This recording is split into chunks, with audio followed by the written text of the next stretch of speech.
Okay, it's time to begin. Quickly looking at who's here. Michael, yes. Chad, yes. Bridget, I'm just doing record. And Reagan, Lindsay, just here. Elena, Diksha, Austin, Zach, Sally, Cassie. Oh wait, there's Sally. Just didn't respond. Michaela, Jerry, Jared, Twissan, Tori, and Sade. Okay, we're all here. What I'm going to do here, the lab is actually very short, but I'm going to lecture on the material that the lab is over so you know what the lab is about instead of coming in blind. So we're going to be talking about electric circuits. Specifically in this lab, you're going to be looking at Ohm's Law. So I know some of you have already taken an electric circuits class, and this is going to be entirely boring for you. I'm sorry. But many people have not. It's part of physics. So first, a clicker question. Now, how many people... Okay, why did that do that? How many people have their clickers? I know it's not everybody. Remind me when it's over not to save it. Because I don't want it to harm people's grades because you didn't expect to have to use your clickers. But I still want to use the clickers for those who have them so we can have the learn, right? It's here for a pedagogical reason, not for a grading reason. So, what is electric potential?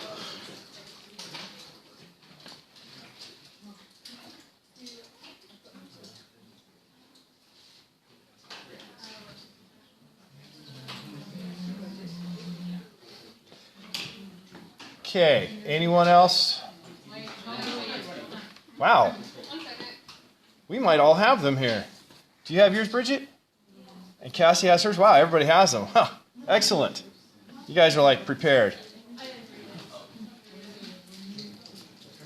Okay, Cassie. There you go. All right. So, it's not stopping the polling now. There we go. So we have 15 and 3. Right? No smart Alex who said the electrical state that is neither past nor future. Yeah. Electric potential we've been talking about.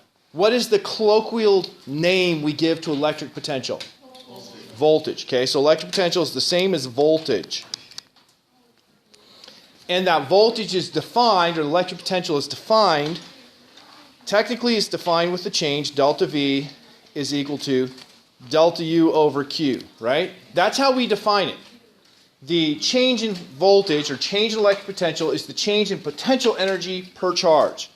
So all we have to look and say, that one said potential energy per unit charge. Okay, next clicker question. Which, once again,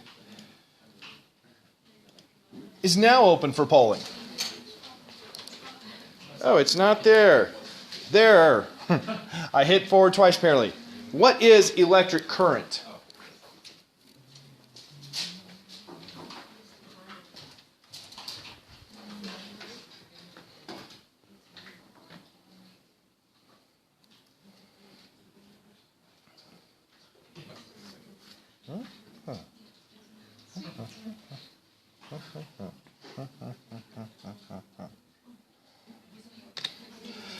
Okay, a minute ago we had all but one person had the correct answer, but somebody changed. And then somebody answered incorrectly. What is electric current? That's something that we haven't studied in class yet, but I believe you've done concept coach questions for and done the reading for. And so that's a good sign that you're learning from your reading that 16 out of 20 got this right. Of course, or 16 out of 18. I think 4 out of 18 have stayed this step for a whole semester. So for them, it was very simple. But current is something new for today. Current is just like water current. You have a stream, and you can have a high current or a low current. What's the difference for a stream? It's the rate at which the water is flowing. The current is the rate at which electric charge is flowing. Now I'm going to write right now the equation for current, even though it's going to come up in another slide or two, and we'll talk about more carefully there. But current is defined as how much charge passes a certain location in a certain amount of time. So it's not the speed of the charge, it's how much charge per time, the rate, that is passing a location. When it gets down to measurement, if we're going to measure the current, measure how much charge is passing per second, what we actually need to do in an electric circuit is to cut the circuit apart and put something in there that will measure how much charge goes through. So when we make current measurements, that's always going to be necessary to break the circuit and measure how much goes through. Whereas the electric potential, the voltage, that was the energy per charge. And we always measure a difference, the energy difference per charge. So to measure voltage, you connect one place, you connect another, and you measure the difference between those two locations. So it's fundamentally different how you measure current to how you measure voltage, just in the connections. Okay, now let's talk about these things. So first, electric current in a wire. If it's a conductor, what stuff can move in a conductor? Electrons. So it's electrons that are moving. So in this wire, it's shown with electrons moving to the left. What would make the electrons move? Yeah, an electric field, because an electric field will put a force on charge. And then those charges move in response to that force. So I have to have an electric field to make those charges move. And of course, to create that electric field, I just put a voltage difference. I put a higher voltage on one side, higher energy per charge, and lower on the other, and that creates the electric field to make them move. So the motion of the charge is going to be dependent on the electric field I create, which I do by putting voltages different places. Remember the relationship, the voltage difference between two locations, if I have a uniform electric field, is the electric field times the distance. So if I have a uniform electric field in these wires, then I can say the voltage difference is the electric field times the distance. One thing here that causes engineers and physicists to get into fisticuffs. What direction is the current going in this picture? There's an arrow, you can read. Okay, the current is going to the right. We use the symbol I for current. I don't know why, but we do. So the current is to the right. But what direction are the electrons moving? The electrons are moving to the left. And to a physicist, this is just not a problem at all. Because to a physicist, something with a negative charge moving to the left is exactly the same as something with a positive charge moving to the right. We just look at the signs of things. But there are some engineers who just get all kinds of Twitter-pated about this. Not everyone. I mean, all four of you maybe, or however many, I didn't count. I think it's 4, 3, I don't know. They may be very happy with this. But when I was at PUC, the person who taught the engineering technology class was just really, really adamant that what we do in physics, saying the current is going to the right here when the electron's going to the left, is wrong. It's counterintuitive. The current should be the direction the electrons are traveling. And so we call this current here I should change back to blue. We call this the conventional current.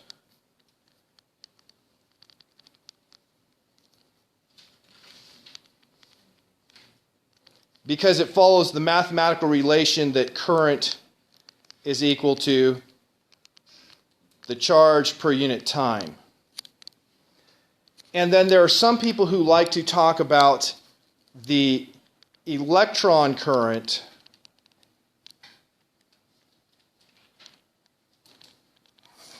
that measures the electrons per second And of course, the electrons are going the opposite direction as the current.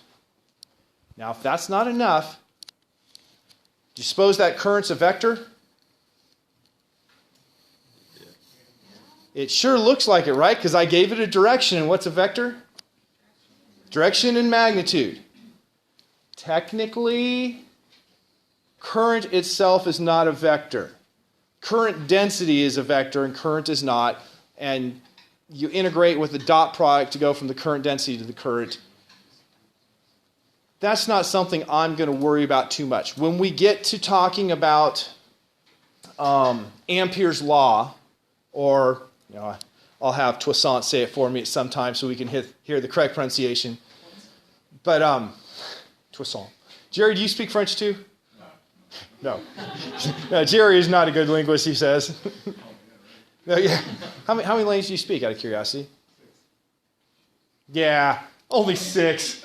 So it's only 5 more than me. How do you consider that? Okay.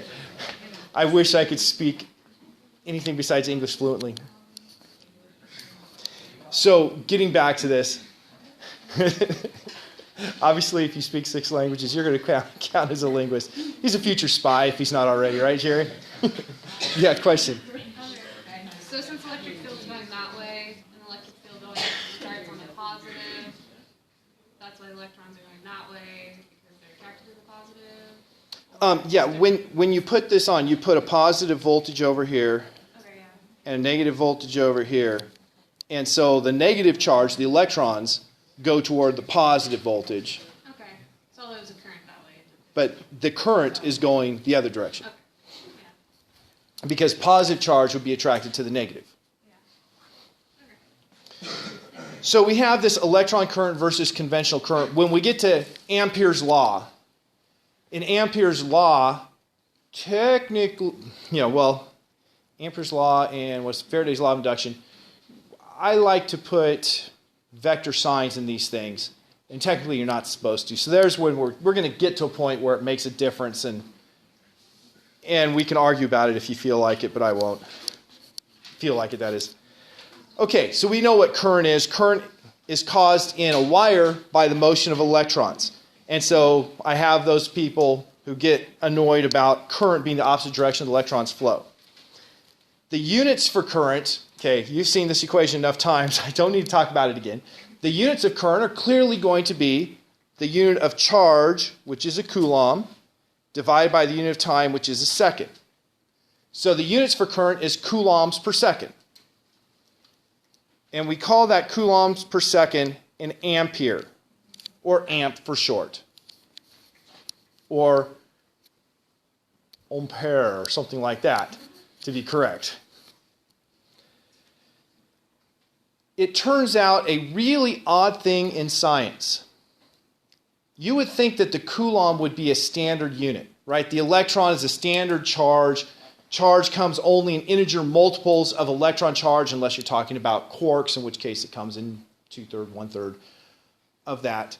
But charge is not an actual basic standard in science. Charge is a derived unit based on the basic standard of the amp. The amp is the basic standard because it's defined as the current necessary in 2 parallel wires to produce a specific force per unit length when you have them separated by this amount. It has a very repeatable way of measuring, very simple to measure what an amp is, and that's why it's the standard, and the coulomb is the derived charge or derived unit. So the coulomb is a derived unit. Technically, 1 coulomb is equal to 1 ampere times a second. All of that to make sure we have our units right. Now if we consider salt water.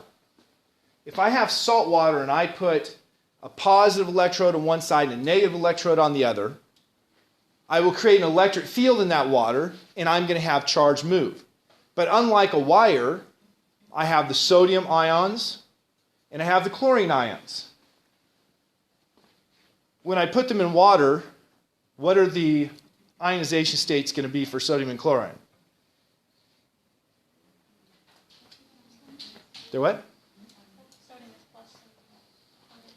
Yeah. So sodium will be positive and the chlorine will be negative, and so the sodium is going to be attracted to the negative and it's going to cruise across this way. Whereas the chlorine is going to be attracted to the positive and it's going to go that way. So in this case, I have both positive and negative charges moving.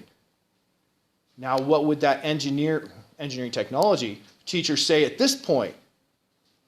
He doesn't say anything because as far as engineers know, current only flows in wires. But in this case, it's not electrons that are carrying the current at all. It's atoms that are carrying the current, and now you can't use such a simplified idea of, well, the current's got to be the direction of the things that are moving, because you have things moving in both directions. And so here's an example where our conventional current idea shows its value. We can still calculate the current. We have a current that's due to negative charge moving left. What direction is the current if I have negative charge moving left? To the right. And then we have the current from positive charge moving to the right. What direction would that be? To the right. Because it's a positive charge, it's the same direction as it moves. Negative charge, it's the opposite direction it moves. So both of those are currents going to the right, and we just add them up to get the total current. And this here was an example in liquid. You can also obviously have gases. In fact, I have a practical example. Fluorescent lights. Like the lights up above. I believe these are fluorescent tubes. The fluorescent lights operate because you have gas in here and you put a voltage difference across the two sides. And that voltage difference causes electrons to go flying through, striking atoms in there, exciting the energy levels of the electrons in those atoms. They fall back down, they give off, in this case, ultraviolet light. You probably never noticed these are ultraviolet, right? For a very simple reason. What does a fluorescent tube look like when you look at it? It looks white. It does not look clear, right? You can't look inside. That's because inside of that tube, it's coated with a powder of phosphors. Those phosphors are chemical compounds that will absorb the ultraviolet light and then give off visible light. And they have 3 different kinds of phosphors. Actually, when we look at these later in class, where we can see the separate colors, you'll actually see 4 different colors of phosphors are in these lamps. Those 4 different colors give us what appears to be white. And so, this typically we say 3, red, green, and blue, because the eye has red, green, and blue cones, hence the primary colors of light. But they use 4 to try to get a flatter white. Okay, so that's an example. Charge moving in a tube, in a gas. EMF. EMF, as you'll see on the next slide, it says pronounce EE-EM-EF. EMF. It stands for electromotive force. And for an ideal battery, well, for a real battery, we define an EMF too. So I should start with the battery before I talk about the EMF. A battery, or battery as I like to call it, is a battery of cells. What does a battery mean?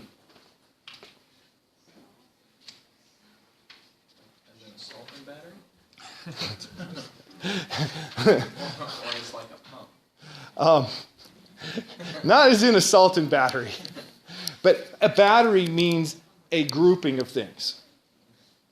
And so a battery is a grouping of cells. A chemical voltaic cell is something that is going to have a chemical reaction in it that results in one side taking on a positive charge and one side taking on a negative charge. And that chemical reaction will go until you have an energy per charge difference associated with the energy of the chemical reaction. And so in a typical voltaic cell, you have somewhere around 1 to 1.5 volts that you can create in a single cell. And so if you get yourself what we call a AA battery, a AA battery is in no way a battery. It is not a battery of cells. It's a single cell. It's a single cell, has one anode, one cathode, and chemicals to make the chemical reaction occur inside. But when that chemical reaction occurs, it makes one side 1.5 volts or 1.2 volts, probably more likely, higher than the other. Now, if I say 1.2 volts, what does that mean? 1.2, a volt is a blank per blank. Joule per coulomb. So it's 1.2 joules of energy, of potential energy, per coulomb of charge that has been moved across. To make a battery, you just take a bunch of those and put them together. So if I want to make a 9-volt battery, I would need, let's say they're 1.5 volts to make my life easy. To get a 9-volt battery, I would have to take 6 of those cells and put them together so that the potential energy differences add up to 9 volts. Of course, if it was like a 1.2 volts per cell, I'd have to use more cells, right? So it depends on the cell's voltage, how many you need to get to your desired voltage. So with these batteries, we talk about the voltage difference between the terminals as the electromotive force, the EMF. You know what? There's a slide in between. No, there's not. Here's the symbol for a cell. When you look at that symbol, the heavy line, of course I can't reproduce it when I write it, and it's probably 20% of the time they reproduce it with that heavy line. What's important to note is there's a long line and a short line. The long line is always the positive side. So if I look at this here, the picture on the right, what do you see for that picture on the right? 2 cells? 2 cells put together. What do we call when we put the cells together? A battery. So this here is technically a battery, whereas that's technically a cell. Now, most textbooks and websites will just blur it together. They'll use whichever symbol they prefer and whichever name they prefer. But there is a technical difference. Which side is positive for this battery? Left or right? And how did you know? Okay, so we got that down. Not very hard. If I have the positive side of the battery and I were to put a free charge there, a free mythical positive charge, right? Just one I'm using for calculational purposes, not really put there. If I put a positive charge here on the positive side, would it be attracted to the battery or repelled?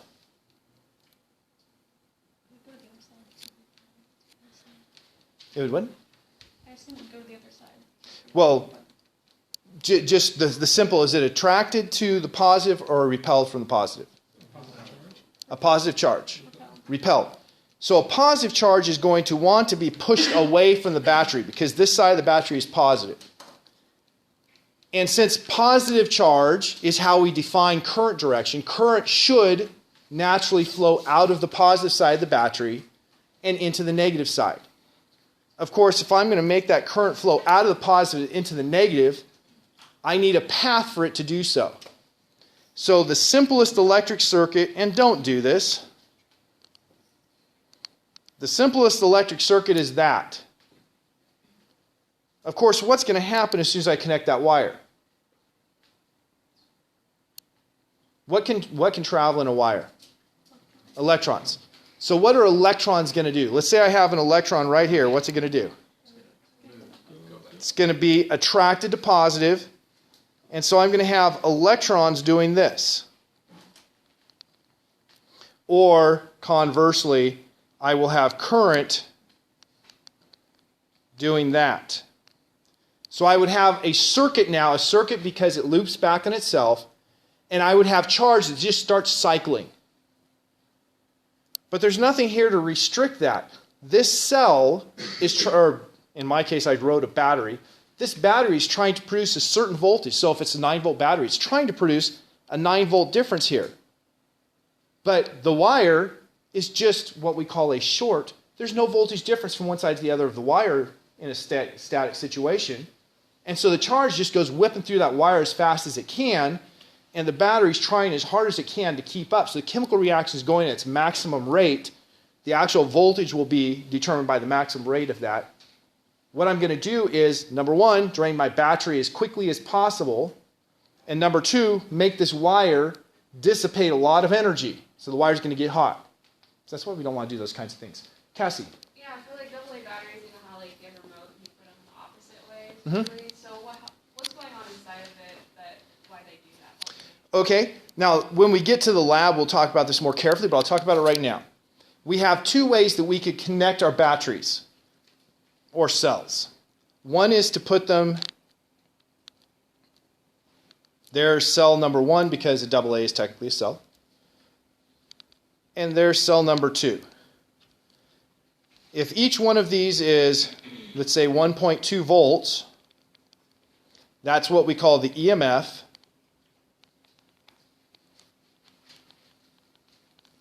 Then if we just talk about the energy per charge, if I start here and I go up from here to here, my energy per charge went up by 1.2 joules per coulomb. And then if I keep going up, it'll go up by another 1.2 joules per coulomb. So this would have a terminal voltage for the battery of the two cells of 2.4 volts.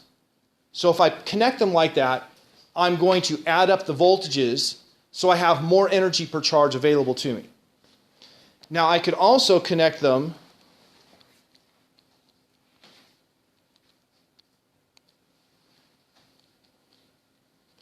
like this.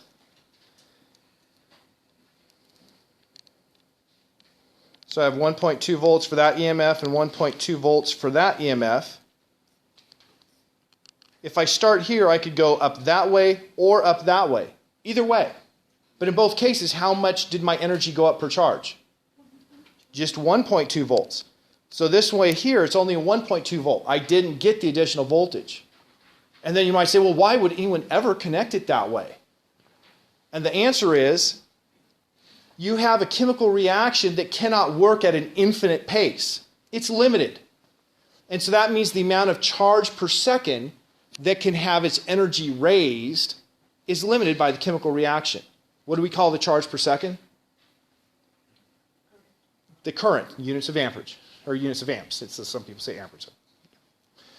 So the current that each cell can produce is limited. If I put two cells like this, we call this arrangement in the bottom parallel because the two cells are in my picture arranged parallel. The key to parallel is not the arrangement of, oh, I put them parallel to each other, but that the two bottom sides are connected together and the two top sides are connected together. In that parallel arrangement, I increase the current that I can get out of the batteries. In the top arrangement, what we call a series arrangement, the series arrangement, everything that goes through one has to go through the second.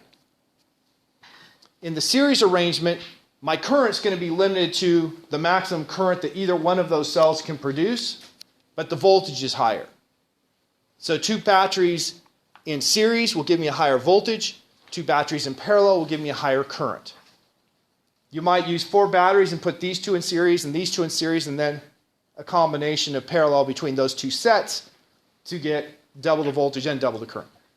What would the resistor be in batteries? Okay. that was exactly where we are in the lecture, so we'll get back to that. Okay, go ahead, Zach. So one of those is going to last longer and one of those is going to put out more energy? Is that what you're saying? Not necessarily last longer because it depends on your load, how long it's going to last, and so on. Both of these have the same, if they're identical batteries or identical cells, they have the same amount of total energy stored in them. Okay. And so if you're using the same rate of energy, they'd last the same amount of time. But this one could give you more energy per charge, but the same amount of charge per time. The top one, more energy per charge, but the same charge per time. The bottom one gives you the same energy per charge, but more charge per time. And the bottom one could work with one battery, does it have to have 2? Right, the bottom one, if I took out one battery, it would still run. If it runs with that lower current. Some things require higher currents and that won't work. So it depends. Now, on this idea, we got a remote control extender from my dad that's just a genius idea. Okay, so we've been talking about how this works. The remote control extender that we got from my dad has a battery that you put in to replace one of your AA batteries. and then you have a receiver downstairs. And I'm like, wait a minute, how does that work? I just put a battery in and I have a receiver downstairs. Well, how it works is if you use your remote, what it does is it sends out little bursts of infrared radiation.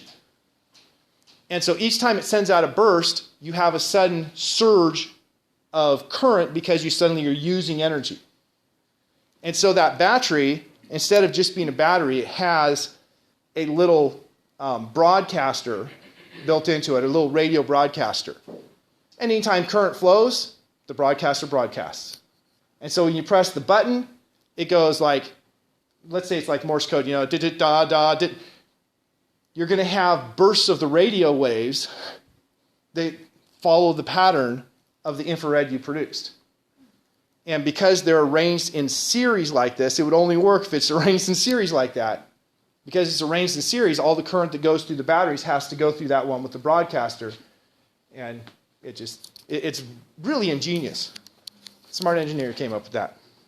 Because that's what engineers do. They come up with interesting ideas like that. Okay, now coming back to the topic we're on that Austin was trying to lead me back to, what about this internal resistance thing?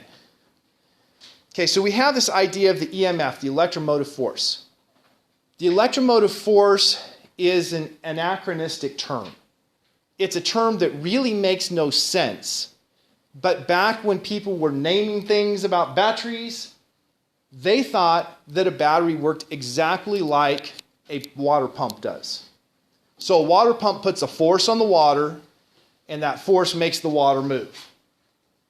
And so they said, we must have exactly the same thing going on in the battery. We have an electromotive force, something that puts a force on the electrons and makes them move. And so they named it an EMF, an electromotive force. Well, as they started understanding the chemical reactions better, they're all, oh, okay, so it's not actually putting a force on the charge to make it move. It's undergoing a chemical reaction that just creates this energy difference.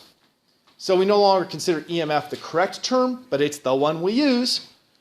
And we use this term EMF. Let me just go to the next slide because I'm pretty sure that's the one that says EMF. Yes.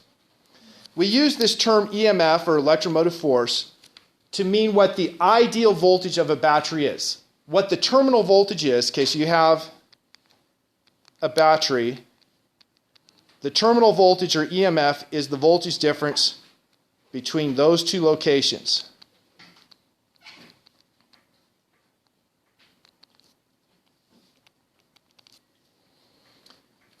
If the battery is not being used. But as soon as the battery is being used, the chemical reaction has to kick in.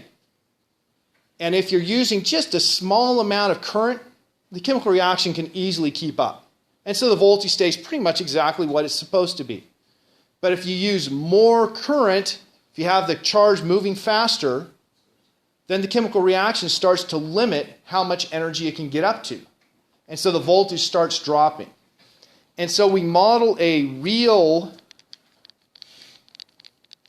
battery as a little internal resistor in series with an ideal battery. We call this little r is the internal resistance.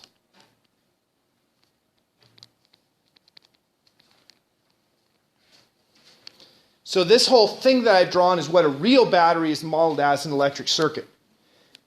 Now, we haven't technically learned Ohm's Law yet. That's coming up real soon. That's why I'm doing this lecture, so we can get to Ohm's Law. But what this means is, if you have a battery and you're not using any current at all, and you measure the terminal voltage, unless it's broken, physically broken, you're going to measure a full voltage. As soon as you start to use it, if the battery is bad, the chemical reaction can't go very fast. And as soon as you start to use it, the voltage will plummet. So this internal resistance, for a good battery, it should be very small, like on the order of, let's say, 1 to 2, well, let's say 1 to 5 ohms. It's probably less than 1 ohm in most cases. So the internal resistance should be really low if it's a good battery. But if it's a bad battery, that internal resistance gets really high, so as soon as you put a load on it, everything grinds to a stop and the terminal voltage gets really low. So when you want to test a battery, don't waste your time measuring the terminal voltage of the battery just sitting here on the table. Unless it's completely physically broken, it'll look like it's got a full charge. But as soon as you connect it to something, then you measure the voltage, and if the voltage drops a lot, that means this internal resistance is high, or what that really translates into is the chemical reaction can't keep up, it's dusted, and you should throw it away. And I'm pretty sure there's appropriate ways to dispose of batteries, and putting them in the trash can is not the correct way. Sadly, I don't know what the correct way is. Just don't turn me into anyone and we'll be all good. We'll try to excise that from the recording. Yeah?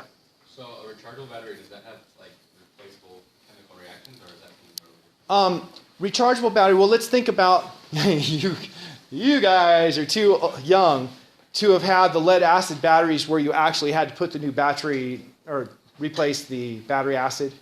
But your car batteries are lead acid batteries. You have in there some lead and, copper and sulfuric acid. Something like that.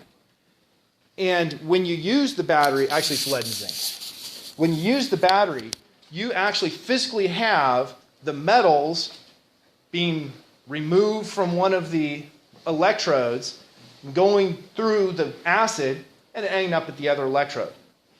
So you're taking some metal off, some lead off of the lead one and depositing it on the zinc one, and vice versa. And so after a while, you start to have lead covering your zinc, and it's not going to work very well. Well, when you charge it, you're actually physically moving those chemicals back inside the battery. And so you recharge it by reversing the chemical reaction, and in that case, physically moving material back to where it started. Of course, as you coat something, you take stuff off, you coat it, you take stuff off, you're going to end up degrading those eventually. So they have a finite number of charge-recharge cycles. Now, in your phone, we have a completely different kind of battery. We have the lithium-ion batteries, much more complicated in nature, but they also have a limited number of charge-recharge cycles. Right? You can't just recharge your battery every night and it'll work forever. Eventually, it goes bad. Yeah? So is it like cycling all the time, like the battery, whether it's connected or something or not, and that's why some people put them in the refrigerator, or the freezer, I guess, to like... Okay. I know some people that have gotten some weird ideas about putting batteries in the refrigerator. Yeah. What happens to a chemical reaction when you cool it down? It slows down typically. So when you put your batteries in the refrigerator, you're going to slow down a chemical reaction. So you have a good chance of making a battery stay without just discharging through natural behavior for a longer time. So it's a good way of storing a battery. It does not recharge or restore a battery in any way. Yeah. But it's a good way to store batteries for a long period of time, to put them in a cooler environment. Okay. Of course, you want to make sure it's also dry. Yeah, I was going to say that. So one last thing on this, going with Austin's question. You've probably seen a lot of batteries have a little battery tester where you got to sharpen up your fingernails or get something hard. You push in here and you push in here, and you have a little piece of plastic in between that changes colors if it's good. You guys seen those? They're not as common as they used to be, but they're really cool. And all that is a piece of metal that is going to get hot when charge goes through it. The faster charge goes through, the hotter it's going to get. And on top of that, they put a little polymer that is heat sensitive and changes color with temperature. Right? You've all seen that, like you get a mug, you put in something cold and it changes color. Basically what they put on there. So when current flows through at a fast enough rate, it gets hot and changes color, and you say, oh, it turned yellow. Battery good. Pretty simple, right? But you have to connect it and have charge flowing through to test it under load.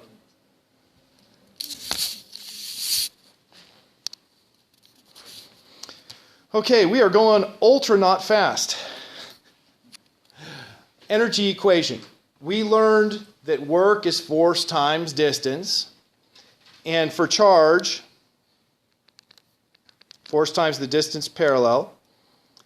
And the force is equal to the electric field times the charge. So there's my force times the distance to get the work. But if I have a uniform electric field, the voltage difference is the electric field times the distance. And so when I'm using a battery here, that ED for the battery is just the EMF of the voltage. And so I take this equation, rearrange it, and you can see that the work, just by what we already know, for a battery is the voltage of the battery, its EMF. This symbol here means the EMF, multiplied by the charge. Now, if that's the work, what would the power be? What is power? What's its definition? Very good. The work per unit time. So that would be, for the battery, this. But what do we call the charge per unit time? The current. So it's the EMF times the current, or as we more usually write, the voltage times the current is the power supplied by a battery.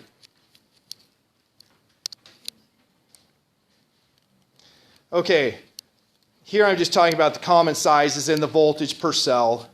So we've already talked about that. At least I covered something. Why is a larger battery able to supply more power, even though it gives the same energy to each electron? You can answer, not yet.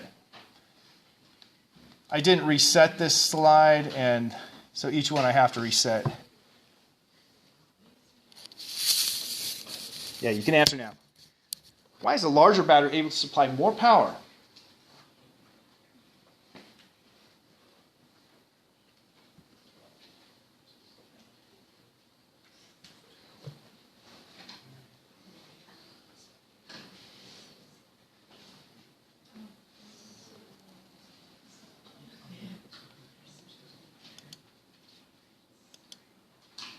Nope, not that one, that one. Okay. Okay. Everybody answered. We had 9171. So 9 people said the larger battery can supply more current. That's actually the correct answer. The larger battery, you have more of the chemical reactants. You put same space between the two sides with more chemical reactants, you can get more current out of it. The second one, supply less current, well, that would have been counter to what we want. Because the power is the voltage times the current. The last two have a fundamental flaw. That's what the EMF was. The idea was that batteries are pushing charge. They're not actually pushing charge. They're creating an energy difference in the charge. And if you could push longer, that would mean that the battery is going to just last a longer time but not give you more power. It's just energy for a longer time. If you push harder, that means you have a higher voltage. Well, they don't have higher voltage. So these were both wrong for 2 reasons. Okay, that was not a super important question to me, but I didn't dwell on it. Getting to the circuits. Something that is somewhat confusing to a lot of students. When you have an electric circuit, I showed you when I showed batteries in series and parallel, that batteries in series, the voltage is added up. Current is the rate at which charge is flowing. And the charge is going in a loop, so it comes back on itself. The current cannot be used up. You don't use up current. Every electron that leaves the negative electrode should come back and get to the positive electrode if you have a circuit. So the current doesn't get used up. You don't have more current here and less current here because you've gone through more circuit. The current just goes through the circuit. What happens, though, is it has potential energy. As it goes through the circuit, that potential energy is used, converted into something else. usually making things hot. And so this picture is comparing the coolant fluid in an automobile to the charge in an electric circuit. That coolant, did I say fuel? Yeah, that's not right. It's not a fuel. The coolant in an automobile engine cycles through. It gets hot as it goes through the engine, goes to the radiator, gets cooled off in the radiator, then goes through and gets hot again. That's what the charge is doing. It goes through the battery and gets its energy raised. Yeah, same idea as getting hot. And then it goes through the circuit and gives off its energy. Same idea as cooling down. Comes back and goes through the process again. Okay, it's actually not time yet. Everything we're going to do today is going to be direct current. Everything we're going to do, I think, this week, direct current. Direct current means the current's just going one direction. Batteries are direct current devices. Current should go out of the positive terminal into the negative. There is alternating current. Coming out of the wall here, we have alternating current. I was talking to Bridget about this morning. If you look at your plug here, you actually have 3 holes. The big hole that to me looks like a mouth is your ground. It goes outside and it goes to a stake put in the ground. Then you have the 2 others, and you might notice that one is longer than the other. Now, sadly, I can never remember which one's which. But one of those we call the hot wire, and it has voltages that go between plus 170 volts and minus 170 volts compared to the ground. The other one we call neutral, which is a nice name for ground. And so the other one also goes outside to a stake pounded into the ground. Why do we have 2 grounds? For safety. Back in the day, like my grandma's house, they wired their house with just 1 wire. Which wire do you suppose you need if you wire it with 1 wire? The hot one. You need the hot one. So they just wire it with the hot wire. But in order to make a circuit, you have to go, from one side back to the other and go on a loop.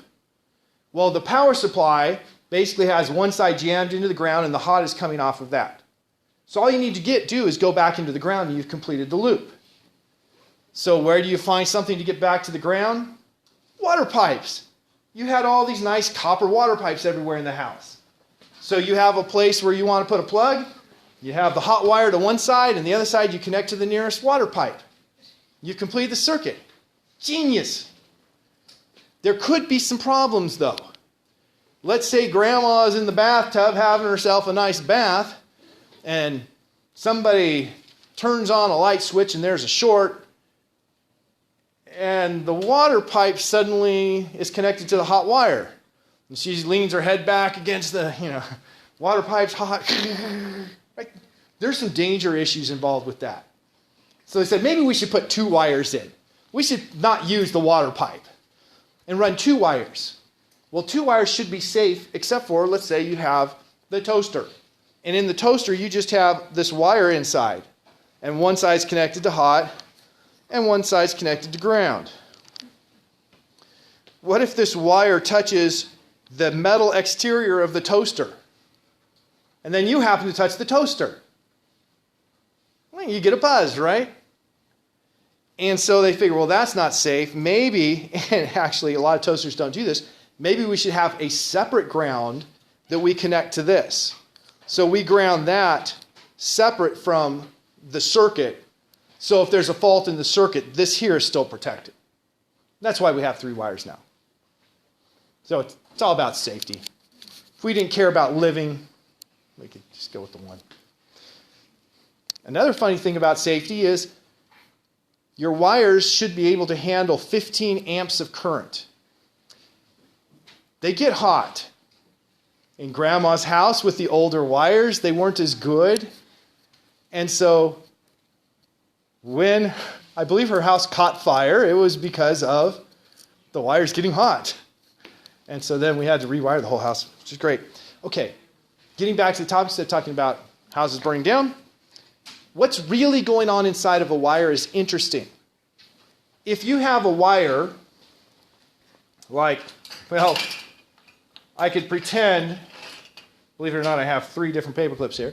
I could pretend that this is a wire, right? Because it's got the right behavior. Inside of here, I have electrons that are free to move for the most part. And so those electrons move around a lot, like is shown in the picture on the left. The electrons are bouncing around. On average, the electrons aren't going anywhere. Sure, one will go left, another one will go right, and on average, they don't do anything. But when I connect it to a power supply, so I make a positive voltage, then there's going to be a force to accelerate the electrons. And the electrons start to move. Now, something we all know. If I turn the light switch off, okay, this is a bad example. It took 4 seconds for it to turn off. Okay, that's because of the circuitry in there. If I turn it off, I think it turns on immediately. Yeah. We know, generally speaking, you turn on the light switch, the lights turn on immediately. So you tend to think, how fast does the electrical signal travel? Very fast. Instantaneous is what most people think. It turns out that we can show mathematically that the electrical signal travels as fast as the speed of electromagnetic waves in the insulation of the wire. You have electromagnetic waves going around the outside of the wire. So if I have a bare wire, it'll be the speed of light. If I have a standard wire like, say, this, it'll be about 2/3 the speed of light. Very fast. How fast are the electrons traveling?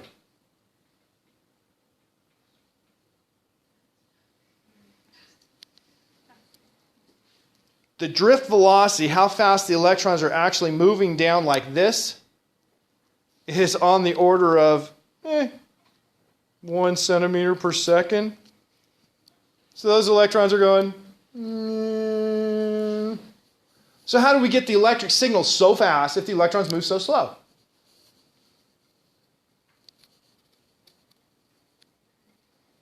Let's try this. You're at a stoplight. The light turns green. Do you start moving the instant it turns green? Not if you're like the 10th car back in line. But you do start moving reasonably quickly. Much faster than, the time from when the light turns green until you start moving is much shorter than the time between when the light turns green and you get to the intersection. Why is that? Okay, with the cars, there was a chain reaction. As soon as the car in front of you moves, you move. You might not even be able to see that light up there, but when that guy moves, I'm moving. And so you have a chain reaction. And that's what's going on with the wires. The electrons individually are moving very slow, but you have a chain reaction that makes the signal go very fast. Look, I'm halfway through my slides. Let's move right past that. That was continuing on. And this here is just some equations for how you can calculate the relationship between the drift velocity, the density of the electrons, and the speed of the circuit, the current, and we're not going to worry about that. Get to resistance. This is the last piece we need before we can do the lab. Resistance is aptly named. Resistance is the resistance that something has to charge going through it. Now,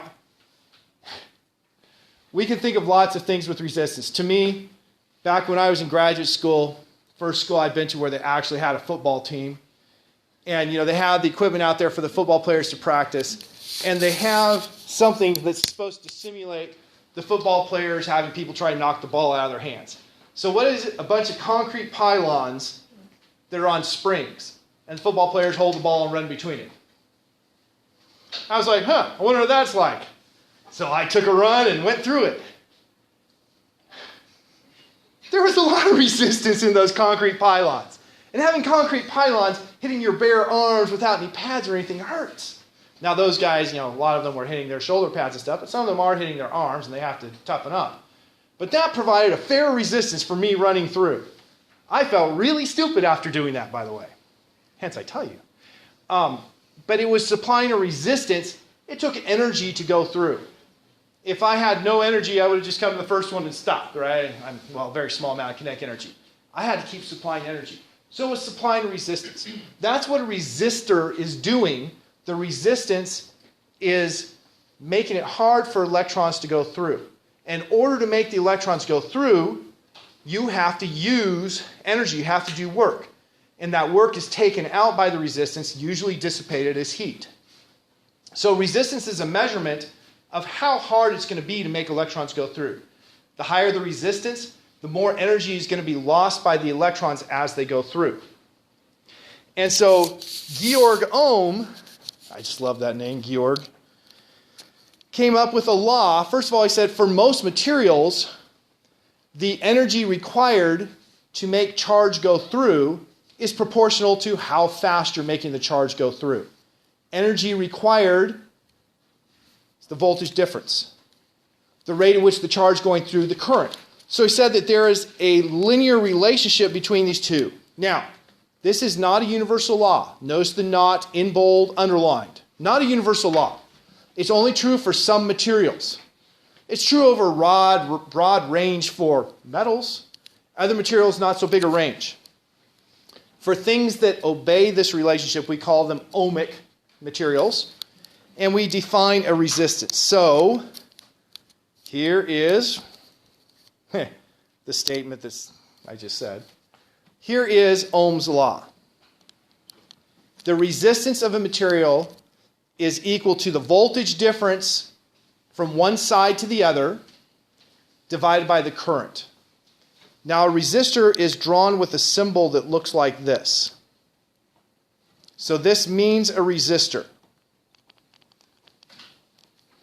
The delta V is the voltage difference measured from one side to the other. So this here is delta V, the voltage difference. If you're going to measure the voltage difference, you have to put your measuring device connected like I have shown here, so you're measuring the difference. And the current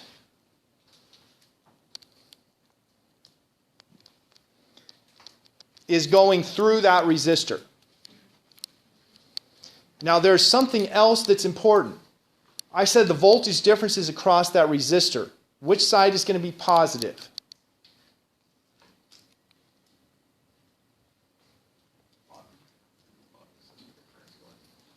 Okay? I had an answer bottom because that's where the current's going.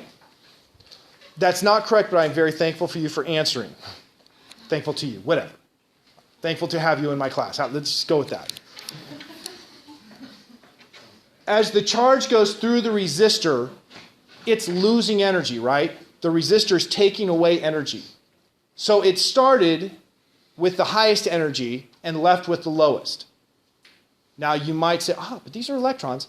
No, we do our calculation with the mythical positive charge. Mythical because this is not really positive charges going through the electron or through the resistors. So if the current is going down as I showed, so if the current is going like this, then at the top where it entered is where it's going to have its greatest energy per charge.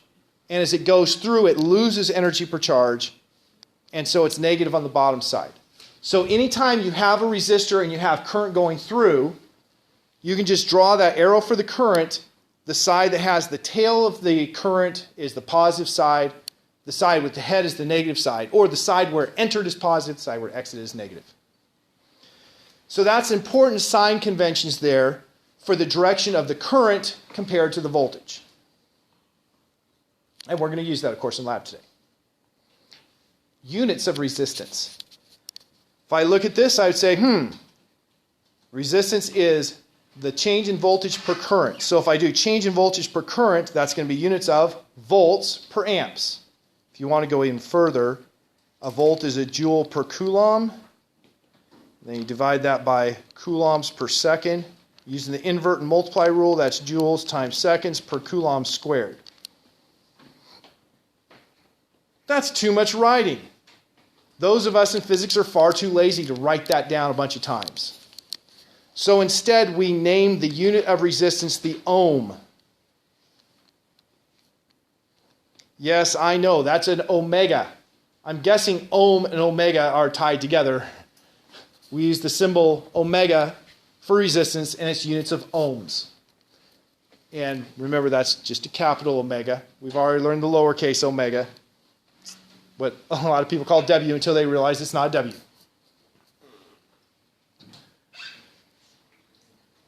So we're going to work with resistors today and learn about resistance. This here is, we're not going to make the graph this way. We're going to make it so the slope is ohms. There is a name for 1 over resistance. The unit is written like this. It's called the conductance. And it's pronounced a mho. Because you know what physicists are? We're funny people. Not mohs. Come on. We're funny people. We said, it's 1 over resistance, so let's make the symbol an inverted omega. See, isn't that funny? And let's spell it ohm backward. Yeah, funny people. When we get to quarks, remember, it's up, down, strange because they couldn't find, or because they had strange behavior, charmed because they couldn't find them and said they must lead a charmed life. And then they said top and bottom, and they're like, well, that's boring, so truth and beauty. Right? We got that kind of thing going on with physicists. I'm trying to sell it. Okay, this is a graph that is basically what we're doing in lab, but different in that we are going to switch the axes. We are going to make a graph where we are going to make measurements of, for resistor, the current through the resistor and the voltage across the resistor. We're going to make those, and you're going to have a data table. Voltage, plus or minus, volts. Current, plus or minus, blah, amps. For Helena's sake, she hasn't heard this before. If you don't put a plus or minus value for a measured, you're going to lose points. You need to have an uncertainty that indicates how much confidence you have in the value. You also need to have units, because you could have units of volts, you could have units of millivolts. It makes a world of difference. You're going to have that data, and then you're going to make a graph. And that graph will simply have remember the relationship is R is equal to V over I. So we'll put the voltage on this axis and the current on this axis. And once again, for Helena's sake, you always label these current with the units, voltage with the units, and then a graph saying why we're making the graph. We're going to make this graph to test Ohm's law. The goal of the experiment is to test Ohm's law. So I'm going to label this graph to test graph to test Ohm's law. And then you'll plot your data. Boom, boom, boom, boom, boom. And you find your best fit line. Remember, the best fit line doesn't necessarily go through any data points, but it's the one that comes the closest to all of the data points. And then you find the slope of that there line. So you find the rise, you find the run, and the slope is equal to rise over run. In terms of the things that are on the axes, what is the rise? Change in voltage, and the run. And that's equal to resistance. So the slope of your graph should equal resistance. So that's what we're going to do. This here is just showing the same thing, but with it reversed. Now this only works for ohmic material. Here is what it would look like if instead of using a resistor, you used a diode. Diodes are made out of semiconductors. You take a p-doped semiconductor, an n-doped semiconductor, you slam them together, and if you forward bias it, That is, if you put a voltage that's bigger than its turn-on voltage of about half a volt, it'll suddenly pass current, and you could calculate somewhat a resistance for that, but it's actually curving. That's clearly not a straight line relationship between current and voltage.